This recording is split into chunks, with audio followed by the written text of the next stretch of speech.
सवाल यही है कि क्या बीजेपी उत्तर प्रदेश की सभी 80 सीटें जीतने के संकल्प को पूरा कर पाएगी?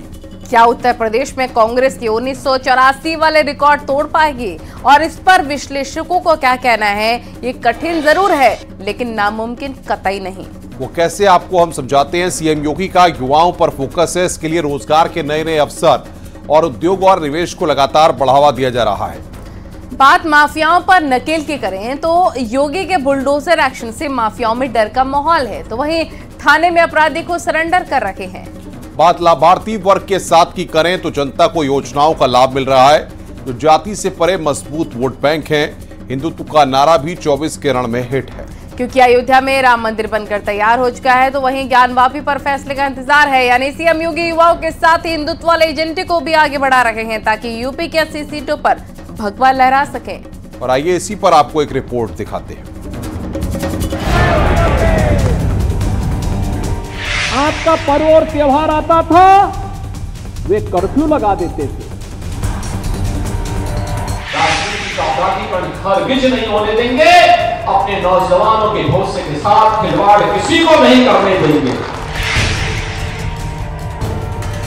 चाचा और भतीजे में ही जंग लगी हुई है। नियुक्ति आती थी, पूरा परिवार वसूली में मस्त हो जाता था। 3 दिन 9 जिले और बिना थके बिना रुके ताबड़तोड़ रैली। ये योगी का करिश्माई कलेवर है। माफियाओं के खिलाफ एक्शन और सख्त तेवर है। विकास की गारंटी है और उसी गारंटी में अब नारा टारगेट 80 का दिया जा रहा है। हर हकीकत में बदले ये मुमकिन नहीं, लेकिन जिस तरह पीएम मोदी और सीएम योगी ने उत्तर प्रदेश की 80 सीटों पर फुल प्रूफ तैयारी की है, विकास और हिंदुत्व को अपना एजेंडा बनाया है, राम मंदिर और ज्ञानवापी के नाम माहौल तैयार किया है, उससे तो यही लगता है कि 2024 में यूपी में करिश्मा होने वाला है।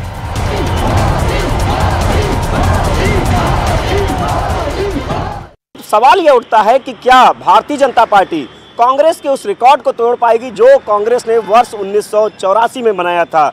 यानी कि उस दौरान कांग्रेस पार्टी ने उत्तर प्रदेश की अगर बात की जाए तो उस दौरान उत्तराखंड भी उत्तर प्रदेश में था। कुल 85 सीटें थी, लेकिन कांग्रेस ने 83 सीटें जीत ली थी।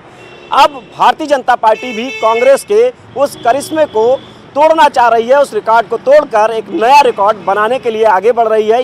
सियासी पंडित तर्क दे रहे हैं कि राम मंदिर की प्राण प्रतिष्ठा के बाद जिस तरह से भावनाओं का उभार हो रहा है, ज्ञानवापी और मथुरा का प्रचार हो रहा है, CAA से ध्रुवीकरण हो रहा है, उससे माहौल तो बना है। ऐसे में जब लाभार्थी का एक बड़ा वर्ग भी बीजेपी के साथ हो चले तो फिर 80 में 80 ना सही, लेकिन 1984 का रिकॉर्ड जरूर टूट जाएगा। कांग्रेस के 84 वाले करिश्मे को समझे तो यूपी और उत्तराखंड मिलाकर कांग्रेस ने 1984 में 85 में 83 सीटें कांग्रेस जीती, लेकिन 2024 में बीजेपी ने 80 में 80 सीट का टारगेट रखा है।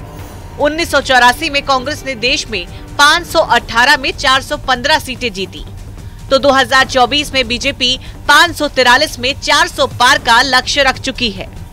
ऐसे में 40 साल बाद राम मंदिर से बन रहे माहौल के बीच हो रहे लोकसभा चुनाव के लिए बीजेपी ने यूपी के लिए नारा दिया है, अब की बार 80 में 80 पर जीत साकार, जिसे साधने के लिए अब विपक्ष को कमजोर करने की भी कोशिश हो रही है।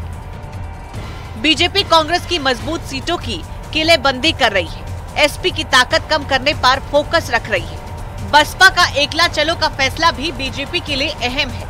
अगर इन 2 तस्वीरों पर नजर डालें तो कांग्रेस के बड़े नेता राजेंद्र भंडारी कल बीजेपी में शामिल हुए, तो आज बीएसपी सांसद संगीता आजाद ने भी बीजेपी का दामन थाम लिया। यानी बीजेपी को मजबूत करने के लिए और 24 में रिकॉर्ड कायम करने के लिए बीजेपी अब विपक्षी नेताओं को भी पार्टी में शामिल करने से गुरेज नहीं कर रही है। 1984 लोकसभा चुनाव की जो रिजल्ट आए थे उसकी पुनरावृत्ति करना बहुत कठिन है। वो करीब 415 सीटों पर राजीव गांधी पहुंचे थे, और ये इसलिए हुआ था क्योंकि श्रीमती इंदिरा गांधी की हत्या की गई थी। उससे जो सहानुभूति उमड़ी थी वो पूरे देश में थी, तमिलनाडु में भी थी, केरल में थी, और उस रिकॉर्ड को तोड़ पाना मुझे बहुत असंभव लगता है। कारण कि यही है कि तमिलनाडु में और केरल के 2 राज्यों में बीजेपी का प्रभाव बिल्कुल नगण्य है। यानी ये तो तय है कि उत्तर प्रदेश में 2014 और 2019 के अपने ही रिकॉर्ड तोड़ने के लिए बीजेपी विपक्ष को कमजोर करने के साथ ही विकास के मुद्दे को धार दे रही है। साथ ही उन सीटों पर भी नजर बना रही है जहां 2019 के लोकसभा चुनाव में हार का सामना करना पड़ा था। Bureau report, news 18। आपका पर्व और त्योहार आता था, वे कर्फ्यू लगा देते थे। राजनीति का अपराधीकरण हरगिज नहीं होने देंगे। अपने नौजवानों के भविष्य के साथ खिलवाड़ किसी को नहीं करने देंगे।